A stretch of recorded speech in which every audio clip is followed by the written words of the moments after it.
the idea of the superheroes is stepping into the flow of the universe. So you have no plan, you actually get in with the bigger plan, because you show up and just see what's happening.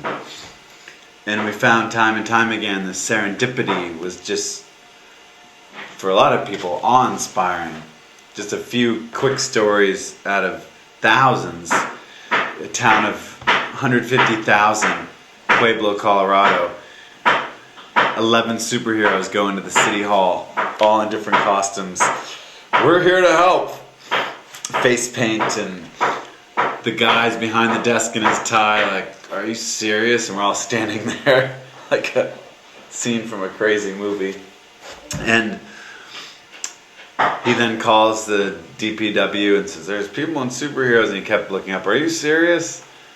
And then as we're leaving, he says, oh, my coworker, a friend of mine on the 3rd floor, it's her birthday. Would you go up? We have instruments and all kinds of little devices, juggling balls. So we went up with the guitar and crashed into our office, 11 superheroes. El Tortuga's up on her desk playing You Say It's Your Birthday, and we're all dancing. She's like, who sent you? This is amazing. We all hug her and leave and go and do our job moving the Historical Society in Pueblo. A week later, we're biking in Kansas, and the local police said, you can camp anywhere within 100 miles of my jurisdiction. Pick a park, no problem. So we're setting up tent. This old guy in his 70s, 80s maybe rolls down his window and put away your tents. We're like, sorry, if we're causing a trouble, we'll leave. No, my wife wants me to bring you home. And he doesn't seem happy about it. So he waits till we put away our tents. He waits like 15 minutes. Then he drives really slowly, and we follow him to this little town in Sugar City, town of 300. We come into the house. He's an ex-Navy worker, so there's battleships all over his walls and big TV, and we wonder what's going to happen here. And the wife comes out and says, wow, we were driving by, and I saw you all in your capes, and I've seen bikers go by for 15 years. It was on one of the national bike routes. And I never had the feeling to invite any back, but I saw you, and something in my heart said, you have to invite them home. And even though you look crazy, I just trusted it. My husband tried to talk me out of it. So I want you to stay, I want to feed you, and didn't even know what we were doing. So we explained to her and her husband that we're doing service, and all of a sudden the phone rings. She picks up the phone and says, oh, you too met superheroes?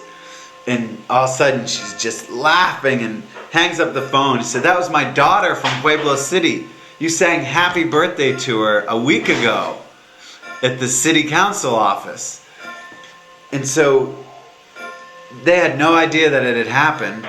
And yet, so this connection that we would serve someone and then someone else would take care of us. It happened with the brother, where we helped a brother get ready for code at his bed and breakfast in the country. And then a week later, his brother, unbeknown, hosted us when we had an injured superhero, and then we would figure out the connection. So amazing things like that would happen. And also the authority of costumes. One other quick story. We had a project over the river in New York, and this bridge was closed, and the next bridge was 20 miles upriver, which for a car is nothing. And we went up to the bridge, and they said, look, even the mayor of New York City won't cross this bridge. It's getting worked on, so give it up. And the superheroes are sitting there, and we have a service project over the bridge, and we're going to call to cancel, and then we all have a circle and say, let's call the New York Bridge Authority. Let's just do it for the state of New York. We called, and I said, hi, we're a superhero group. We dress as superheroes. We need to get over that bridge because we have a service project today set up. And it was working with a group that worked with adults with Down syndrome, cleaning up and doing a presentation. And the Bridge Authority said, all right, I'll call them back. And all of a sudden, we're crossing the bridge that every police and everyone in town said, there's no way on earth you'd do it. And there we are crossing by the heavy machinery and everything else to get to our gig, and how much that kind of magic myth, like, oh yeah, you're superheroes, override that, let them across, and how often those things would happen for us over and over again. So that kind of superhero magic of people crossing at the right time happens a lot. The superheroes attracted people who liked activism, service, inner work, and fun. And so from that network, some of the ideas were, let's have a permanent headquarters, which we started one in Cottage Grove, but the scope of it wasn't as big. And so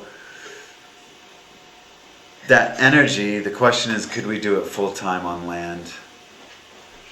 Was a big question for the last 8 years. So now we have International Superhero Headquarters here, and a lot of the donations came through the Superhero Network. So we're going to build a superhero treehouse here on the land. It's going to have zip lines and trap doors, and we're going to do the little glass, like old people's outfits, like in the Hall of Justice. So we'll have like Wonder Woman's original glove, and really have it campy and fun, and have bunk beds, and kind of like the Fortress of Solitude. Anyone on the Superhero Network can come and hang out in the treehouse, and make that kind of like a Willy Wonka land over there, physically. But I think the superheroes fused also with this Gandhian center we stayed at in France, which had their own homespun costumes. They weren't superhero costumes. For us, a little too serious. Even though they're doing amazing work, it's just a different life path. And for us, when we would go out, we went to Ireland with the superheroes and left the Ark for a month, and we were in the community meeting, and they're on their homespun wool, and we're dressed like this.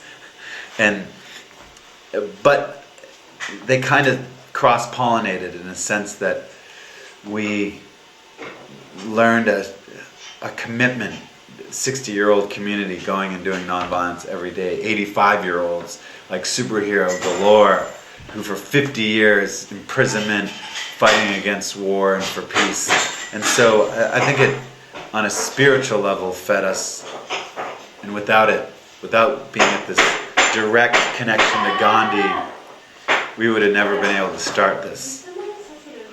And there's at least been 50 or 60 superheroes through helping us get the land started. It's an amazing network of service people.